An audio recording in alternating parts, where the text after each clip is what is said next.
So what is up, guys? Nick here, helping you to master your technology. Galaxy S10e versus iPhone 11, coming off of a recent test with the 10R and the 11. The 11 did quite well. Let's go ahead and begin with a boot up in 3, 2, 1 and see which one can get there faster. Now, both of these have 7nm chipsets on the ARM architecture. We have a Qualcomm Snapdragon 855 CPU here on the left, and we have an Apple A13 Bionic chipset here on the right. Keep in mind, the S10e does have more random access memory, or RAM, at 6 gigabytes. The iPhone 11 has 4, and this phone came out much earlier, so good value from the start. The S10e does boot up over the iPhone 11. Not surprised there, as these recent Android phones have gotten very fast. So in terms of speed, when it comes to unlocking the phone, for the S10e, you do have this fingerprint sensor, which I do like. I like physical fingerprint sensors. You can also just use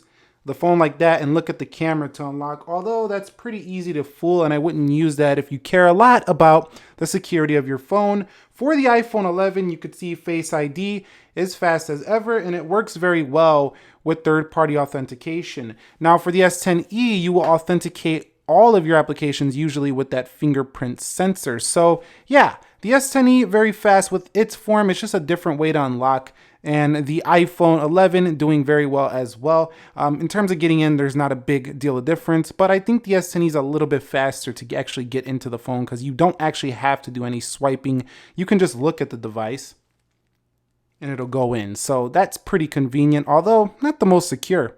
Okay, so when it comes to their software, I'm still on Android 9. I didn't put the beta on here because it wouldn't be fair to compare a beta to an official version of iOS 13.2.3. But iOS, I gotta tell you, has been pretty buggy on 13 since the launch. It's getting better, but I've seen more bugs on here than I've seen on the S10e since its launch. So yeah, take that for what it is. But we're gonna head over here now and get into the actual application speed test. The S10e, I left everything on default. Animations were not tweaked. Neither are the ones for the iPhone 11. Let's begin with clock. And you can see the S10e just flies there, but so did the 11. Pretty close performance. Let's go into calculator. And you can see pretty close again. Let's go into calculator. And that might have been the iPhone 11. Let's go into weather. And if I'm wrong on any of these, call me out. That was the iPhone 11. Let's go into Snapchat. That was the S10e. Let's go into Instagram. And that looked like, ooh, the S10e started first, and then the iPhone 11 caught up and beat the S10e. So let's go into Twitter. And you can see Twitter was first there. It usually is always first there for the Android device. Let's come home and let's go into YouTube. You can see YouTube is first there for the left. And we'll scroll through. Little choppy there for the S10e. Very smooth on the iPhone 11. Let's go into Amazon. And you can see Amazon first there for the iPhone 11. So a couple have gone to the iPhone 11. A couple have gone to the S10e. Let's go into eBay. And you can see eBay first there for the iPhone 11. Let's go into Best Buy. And you can see Best Buy is first there for the iPhone 11, showing its performance capabilities. Let's go into Pandora. And you're ready to listen here first on the iPhone 11. So iPhone 11 now showing why it might be one of the best values in the game. Let's go into Dead Trigger and see which one can open this game. Now, it's not just about this game or another game. It's the fact that iOS has a lot of great titles, and I think the quality of the games you can find on the iOS platform is just better for gamers. So if you do game, you probably want to get the iPhone here.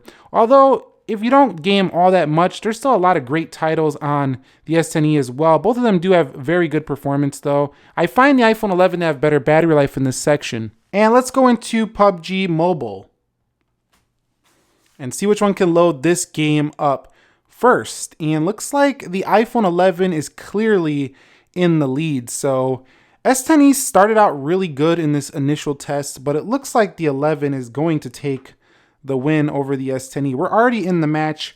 It doesn't even matter what's loading now. We already have blew past the S10e at this point. It's not even close. Like, we're already in the match. And here's the S10e now. So significantly better performance there in the game. So if you're going to be playing games, iPhone is going to be where it's at. It's still the case. It seems it's been that way forever now on the channel. We've been discussing these phones for years now, and I think it was a couple years back, it was still the same kind of conclusion that the gaming was better on the iPhone, and it's still that way in 2019. I don't know if that's ever going to change. Unless you maybe go with a 120 hertz ROG phone or something like that. But, you know, your typical Samsung Galaxies versus your iPhones, iPhone still seems to have a lead. So let's see how good these do when going through the applications. Again, we have about 6 gigs of RAM here on the S10e. If I hit Pandora, that had to re-listen. Best Buy is good, and that's good to go. Amazon, good to go. And the capabilities of multitasking on the S10e are actually quite better than the iPhone 11. Although a lot of people argue it's not that useful because of the size of the screen. I agree to some degree, but if you need it in a pinch, it's nice to be able to just go ahead and pop view an application and do something in a pinch. I'm not saying that's useful all the time, but sometimes it can be useful if you need it. Now, going over here to the iPhone 11, you can see it just has a smoother gesture system. So when using this phone versus or comparing to that of the Galaxy S10e, you're going to notice that it just feels smoother to use. Now, this could change a lot next year with Samsung's lineup, where they're likely to go with a 90 hertz or 120 hertz display. That remains to be seen. But for now, the iPhone is still very smooth. And as One UI 2.0 comes to all devices, that will also help, as well as animations are better for that software. But for now, the iPhone 11, if you bought it in the store today, is a smoother phone than the S10e today. The S10e is still a very fast phone. It's a rocket of a performer, and oftentimes you could find it less though than the iPhone 11. Okay, so let's see how fast they can open their camera systems. And you can see that was definitely the iPhone 11 pretty easily. And let's go ahead and try that again here for both devices. And 1, 2, 3.